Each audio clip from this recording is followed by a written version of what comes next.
The wind that comes down from the Transili Alatau Mountains does not howl, it whispers. In the winter of 1979, in the rural settlement of Uzynagash, that whisper is the only sound accompanying a solitary woman walking along the highway. She is a member of a local religious minority, a quiet figure on the periphery of Soviet society. She is walking home, believing in the safety of her routine, believing in the order of the state. She never arrives. Days later, her remains are discovered in the frozen brush, not far from the road. To the local militia, it looks like a tragedy of the elements, or perhaps a crude robbery gone wrong. They file the paperwork, they secure the scene. They return to their warm offices, unaware that they have just witnessed the opening act of a nightmare. They do not know that this death is not an ending but a beginning. It is the first confirmed harvest of a man who has decided that he is no longer human, a man who has replaced his smile with steel, and who views the people of this village not as neighbors but as livestock. The late 1970s in the Kazakh Soviet Socialist Republic are defined by a curated, suffocating silence. Under the leadership of Leonid Brezhnev, the Soviet Union has entered the era of stagnation, a period where the projection of stability matters more than the truth. The official narrative from Moscow is absolute. Poverty has been solved, class struggle is finished, and the violent, chaotic crime that plagues the capitalist West has been eradicated by the virtues of socialism. In this geopolitical monolith, the serial killer is not just rare, he is a theoretical impossibility. The state maintains that such deviance is a symptom of bourgeois decay, a uniquely Western sickness that has no place in the orderly agricultural collectives of the East. This ideological blindness creates the perfect camouflage. When people disappear in the Almaty region, the explanations are forced into mundane categories: a runaway, a hiking accident, a secret relocation. The idea that a wolf is walking on two legs among the sheep is a thought crime. Uzynagash serves as the stage for this denial. It is a settlement caught between the ancient traditions of the steppe and the industrial machinery of the USSR. It is a place of collective farms and railway depots, where everyone knows everyone and privacy is a suspicious luxury. Yet, in the gaps between the houses, in the irrigation canals that cut through the landscape, secrets fester. It is here, protected by the state's refusal to admit monsters exist, that Nikolai Dzhumagaliev begins to construct a reality where the laws of the Soviet Union do not apply. Nikolai Dzhumagaliev is born on November 15, 1952, the only son in a family of four. His heritage is a reflection of the Soviet experiment, a Kazakh father and a mother of Slavic descent, representing the union of the steppe and the forest. In the traditional structure of a rural family, the only son is the pillar of the future. He is expected to carry the name, to support the parents, to be a model of masculine reliability. On the surface, Nikolai fulfills this contract. He completes his 9 grades of schooling. He attends a railway technical college, entering the transport sector that is the lifeblood of the vast Soviet Empire. He works in Guryev, on the shores of the Caspian, and later returns to his home region. To his co-workers, he is a quiet, diligent laborer. He drinks, but not more than the next man. He works hard. He blends in, but internally the architecture of his mind is fracturing. Diagnosed later with schizophrenia, Dzhumagaliev begins to develop a complex set of delusions. He reads books on occultism and philosophy, twisting the words to fit a growing dark fantasy. He begins to believe that he is a superman, a being evolved beyond the moral and physical limitations of humanity. He convinces himself that he is destined for greatness, not through labor or politics, but through domination. This internal transformation demands an external sign.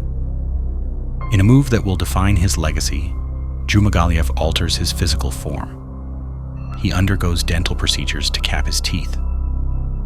In the Soviet Union of the 1970s, the use of stainless steel or white metal for crowns is a standard durable medical solution. It is functional, not aesthetic. But for Nikolai, it is a weapon. When he smiles, the light catches the metal. It is a modification that makes him look less like a man and more like a machine, or perhaps a beast. He embraces this. The Metal Fang is not a name given to him by the press. It is an identity he forges for himself. The theory of the Superman requires proof, and for Dzhumagaliev, proof is found in blood. His hatred of women, long simmering beneath his quiet demeanor, becomes the engine of his violence. He views women not as people, but as sources of chaotic energy that must be controlled, consumed, and silenced. In January 1979, the theoretical becomes actual. On the Uzynagash highway, he identifies his first victim.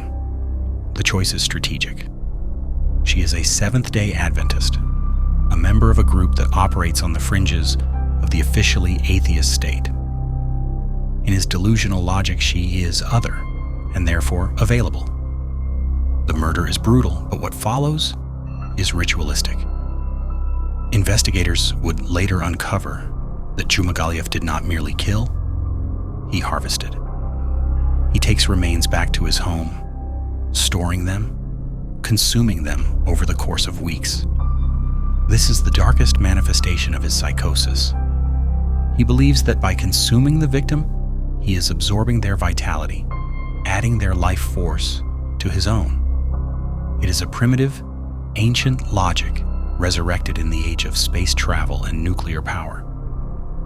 Throughout 1979, the disappearances accelerate. An elderly parishioner vanishes. A mother and daughter are attacked in the sanctity of their own home. The police are baffled. They look for motives: theft, revenge, jealousy. They find none. They are looking for a criminal with a reason, but they are hunting a predator with a hunger. The lack of centralized data sharing between districts means that the pattern remains invisible. A body found in one jurisdiction is treated as an isolated incident, unconnected to a missing person report 20 miles away. The Metal Fang moves through these administrative cracks with the ease of a ghost. In August 1979, the killing stops, but not because of a successful manhunt. Dzhumagaliev is arrested, but the charge is not murder. During a drunken gathering, in a spasm of erratic violence, he shoots a fellow fireman. The victim survives, but the act lands Nikolai in custody. He is sent to the Serbsky Center for Forensic Psychiatry in Moscow. This institution is legendary, but for the wrong reasons. In 1979, the Serbsky Center is a tool of the state, heavily focused on diagnosing political dissidents with sluggish schizophrenia, a convenient medical label for those who oppose the regime. The psychiatrists are trained to look for anti-Soviet sentiment, not the subtle, camouflaged psychosis of a serial cannibal. Dzhumagaliev is evaluated. He is charming, intelligent, and manipulative. He plays the role of the misunderstood worker.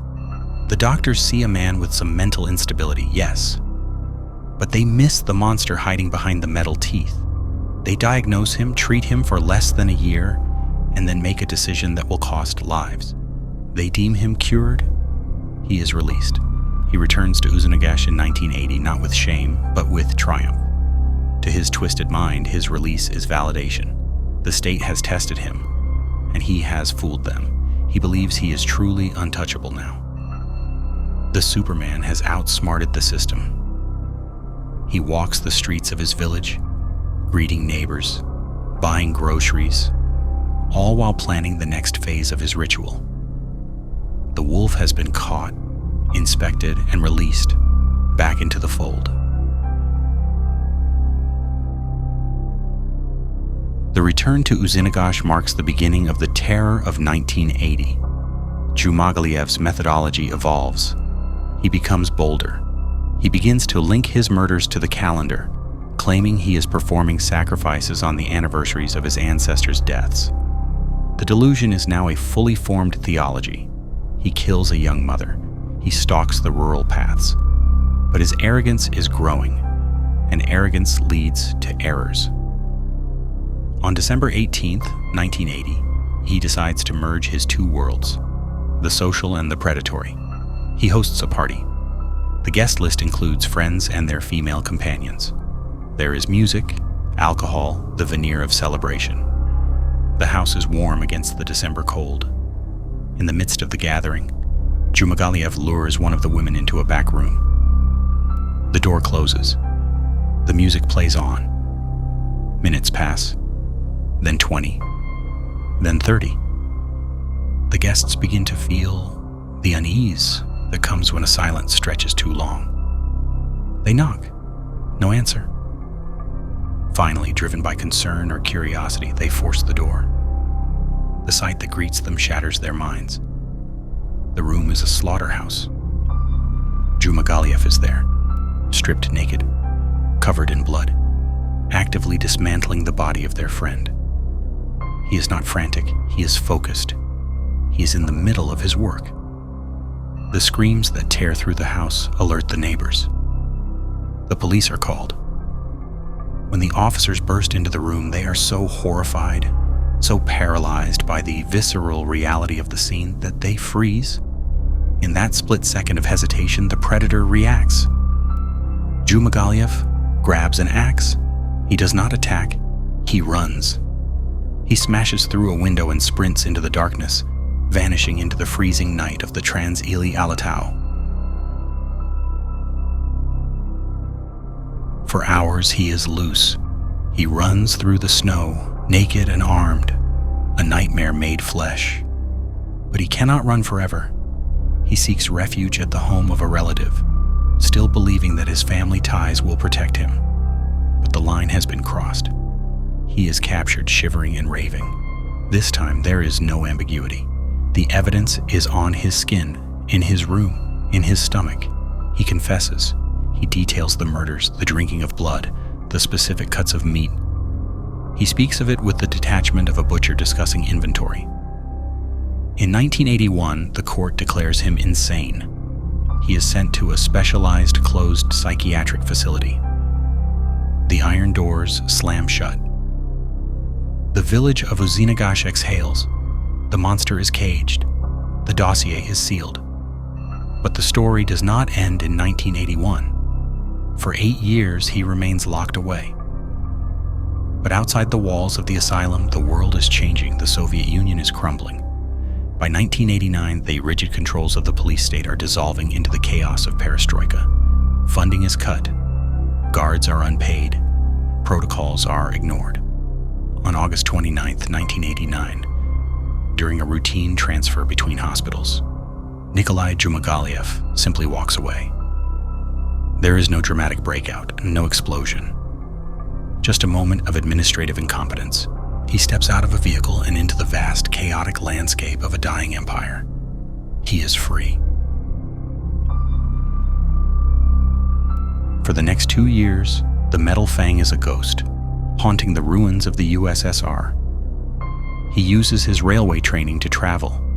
He moves like a shadow, jumping freight trains, sleeping in depots, blending into the masses of displaced people moving across the republics.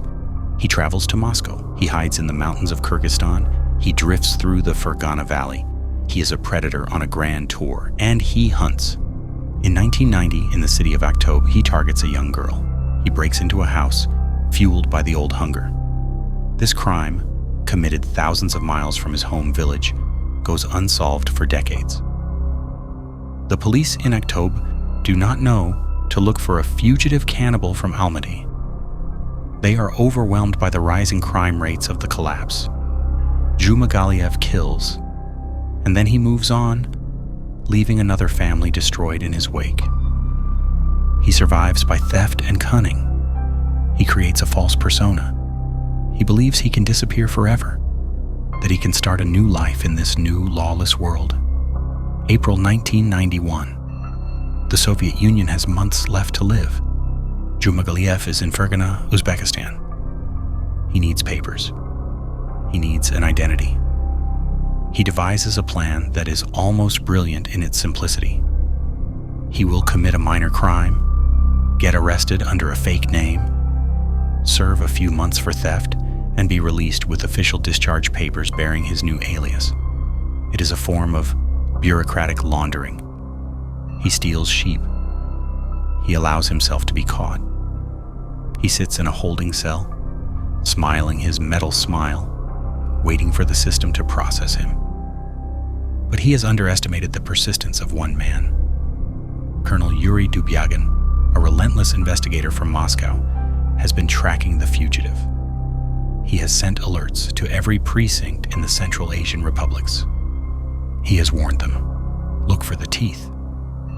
When the report comes in from Fergana about a sheep thief with unusual dental work, Dubyagin knows. He flies to Uzbekistan. He walks into the holding cell. He looks at the man huddled in the corner. He asks him to smile. The metal gleams. The hunt is over. Dzhumagaliev is extradited back to Kazakhstan just as the borders are closing, just as the nations are becoming independent. He is returned to the strictest confinement possible. The aftermath is a long, slow process of healing and horror. In 2014, modern forensic science finally catches up with the ghost years. DNA evidence links him conclusively to the 1990 murder in Oktober. He is tried and convicted again, adding a 10th name to the official list. Though many investigators believe the true number buried in the mountains is far higher. Today, Nikolai Dzhumagaliev sits in a specialized psychiatric facility in the Almaty region. He is an old man now. The Soviet Union is gone, the world has moved on to the digital age, but inside the walls he remains frozen in time, a living artifact of a darker era. He spends his days writing letters to the authorities, still demanding his release, still claiming he is cured, still smiling that terrifying iron smile. His legacy is not just in the lives he took, but in the scar he left on the national psyche. He shattered the myth of Soviet safety. He showed that even in a society of total control, a monster can thrive if he knows how to wear the mask of conformity. The road near Uzynagash is paved now. The village has grown into a town. The ravines where he once hid are illuminated by streetlights. But when the winter wind comes down from the Transili Alatau, stripping the heat from the air and turning the world to gray, the locals still hurry home. They lock their doors. They tell their children not to stray too far from the path, because they know that the mountains keep their secrets. They know that systems fail, that guards get tired, and that sometimes the thing that knocks on your door with a smile is not a man at all, but a hunger that never dies. And in the silence of the steppe, the echo of the Metal Fang still waits.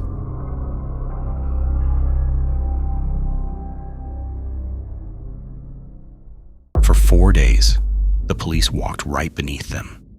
32 people packed into a ceiling, burning in absolute silence. The story shouldn't be told. Subscribe now for the full documentary.